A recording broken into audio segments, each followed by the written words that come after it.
आजकल पूरे देश में अरावली पहाड़ को बचाने की मांग तेज हो गई है। सोशल मीडिया से लेकर सड़कों तक हर जगह सेव अरावली की आवाज उठ रही है। लेकिन सवाल है, आखिर ऐसा क्या हो गया कि अरावली को बचाने के लिए आंदोलन हो रहे हैं। आज हम आपको बताएंगे अरावली पहाड़ से जुड़ा इतिहास, कैसे इस पहाड़ ने राजपूत राजाओं की मदद करी मुगलों के खिलाफ युद्ध में, और इसकी उत्पत्ति को लेकर वैज्ञानिक क्या कहते हैं। इसके हटने से पर्यावरण को कितना नुकसान होगा, और आखिर क्या फैसला सुनाया है सुप्रीम कोर्ट ने जिसको लेकर लोगों के बीच गुस्सा भरा हुआ है। अरावली पर्वत की श्रृंखला लगभग 692 किलोमीटर लंबी है, जो दिल्ली से शुरू होकर हरियाणा और राजस्थान से गुजरते हुए गुजरात तक फैली है। ये दुनिया की सबसे पुरानी श्रृंखलाओं में से एक है। हमारे पर्यावरण के लिए बहुत महत्वपूर्ण है। वैज्ञानिक की मांगे तो अरावली का निर्माण लगभग प्रारंभिक युग में हुआ था, जो लगभग 250 से 300 करोड़ साल पहले शुरू हुआ था। यह श्रृंखला न केवल भारत की जलवायु और पर्यावरण को प्रभावित करती है, बल्कि थार रेगिस्तान को फैलने में अहम भूमिका निभाती है।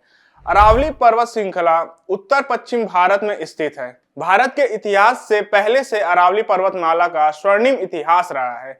मध्यकालीन भारत इस बात की गवाही देता है कि अरावली के दुर्गम पहाड़ों ने महाराणा प्रताप जैसे योद्धा को मुगलों के खिलाफ छापमार युद्ध के लिए कैसे सुरक्षित स्थान दिया। कुल्लभगढ़ और चित्तौड़ जैसे प्रसिद्ध किले भी इसी श्रृंखला का हिस्सा हैं। राजपूत की सच्ची रक्षक अरावली पहाड़ आज अपने अस्तित्व के संकट से जूझ रही है। आज बात करते हैं क्या है सुप्रीम कोर्ट का फैसला इस पर्वत को लेकर। सुप्रीम कोर्ट के हाल के एक फैसले ने अरावली पहाड़ को लेकर पर्यावरण विशेषज्ञ और आम जनता के बीच बहस छेड़ दी है।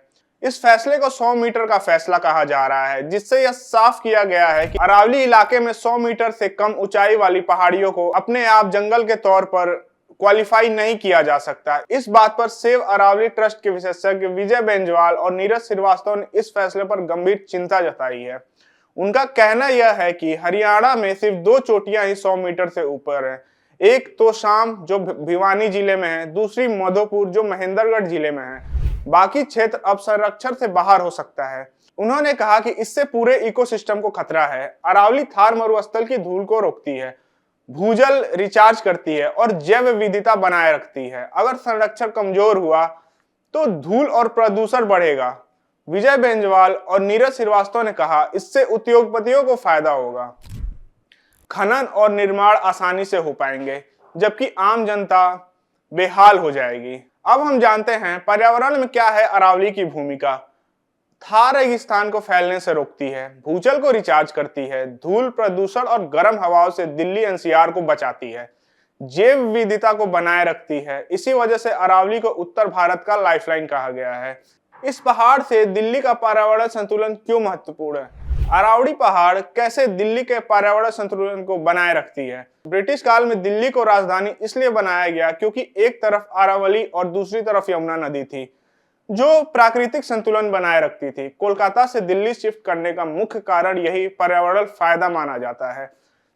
विशेषज्ञों का मानना है कि कोर्ट को सरकार के प्रस्ताव को पूरी तरह स्वीकार नहीं करना चाहिए था। कोर्ट की अपनी सीमाएं हैं और इन मुद्दों पर गहन अध्ययन की जरूरत है। आज हम बात करते हैं इस फैसले से क्या खतरा है। विशेषज्ञों की माने तो अगर इस फैसले का गलत इस्तेमाल हुआ तो खनन और अवैध निर्माण बढ़ेगा, धूल और प्रदूषण बढ़ेगी, भूजल स्तर नीचे आ जाएंगे, दिल्ली एनसीआर की गर्मी और जहरीली हवा बढ़ेगी, थार का रेगिस्तान आगे बढ़ सकता है। ट्रस्ट ने सेव अरावली का अभियान चलाने की अपील की है। इस वजह से ट्रस्ट ने ऐलान किया है कि वो 150 जिलों के जिलाधिकारी को ज्ञापन सौंपेंगे। साथ ही ऑनलाइन पटिशन पर अब तक 41,000 लोग साइन कर चुके हैं। अभियान का लक्ष्य फैसले के संभावित दुरुपयोगों को रोकना है और अरावली को पूर्ण संरक्षण दिलाना है। विशेषज्ञों की यह चिंता सही साबित हुई तो दिल्ली एनसीआर समेत पूरे क्षेत्र पर गंभीर असर पड़ेगा। अब सरकार और समाज की जिम्मेदारी है कि संरक्षण को प्राथमिकता दी जाए। सबसे बड़ा सवाल यह है कि इस फैसले से पर्यावरण को कितना नुकसान होगा।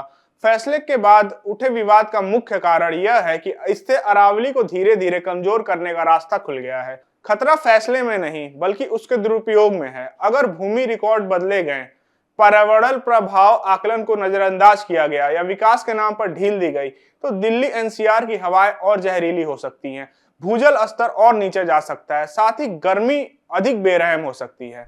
खतरा सिर्फ फैसले में नहीं है बल्कि उसके दुरुपयोगों में है। अगर आज अरावली नहीं बची तो आने वाली पीढ़ियों को इसकी कीमत चुकानी पड़ेगी। अब समय है सरकार और समाज दोनों को जागने का, क्योंकि अरावली बचेगी तभी भविष्य बचेगा। धन्यवाद।